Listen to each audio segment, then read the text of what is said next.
I'm Dan Ackerman, and we are here taking a first look at the Acer Iconia W510. This may look like a small clamshell laptop, but it's actually something you're going to be seeing a lot more of with Windows 8, a hybrid laptop. And that means that the display here, besides being a touch display like that, actually separates completely from the rest of the system, and you can carry this around like a tablet. You know, just like any other tablet, it's got an accelerometer in it, so you can rotate it and screen orientation changes. You know, it's fairly thin, fairly light. It's got that edge-to-edge glass over the top, so by itself, it just looks and feels like a regular tablet. Then you can snap it into the base here, and you have something that's much closer to a traditional laptop. Now, all the components are inside the screen here, including the CPU. What you have on the bottom half is, of course, a keyboard, a touchpad, and an additional battery. So the two can work together and give you really extended battery life.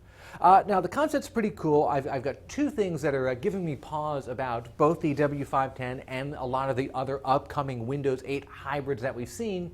Number one is this system, instead of having an Intel Core i3 or Core i5 processor, it's got the next version of Intel's Atom processor. That's the low-power CPU we used to see in netbooks a couple years ago. People kind of fell out of love with those. So to bring the Atom back and put it in something like a tablet that really needs a little bit of processing overhead for the touchscreen and all the other cool stuff that Windows 8 does, makes me a little bit worried about performance. Although the new Atoms are definitely better than the ones in netbooks from a couple years ago. Number two is price. You know, what they're asking for this particular combination, and this is very similar to a lot of other Windows 8 hybrid laptops, is $750, and that's for the tablet screen part and the keyboard. You can get this alone for about $600. When you consider that this is an Atom-powered thing, and most Atom-powered laptops from years ago cost maybe $300 at most, $750 does seem like kind of a lot, especially when you consider what kind of really cool Ultrabook you can actually get with $700 now.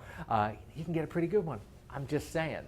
That being said, as a tablet, this thing works great. The keyboard, I found the keys were very shallow. I missed a lot of keys while typing. It's not really the best keyboard experience, and it is a little bit awkward when you put the two parts together. It looks like a clamshell laptop, but not the prettiest one you've ever seen. So there's really a lot to take into consideration here if you are considering a hybrid laptop. I'm Dan Ackerman, and that is the Acer Iconia W510.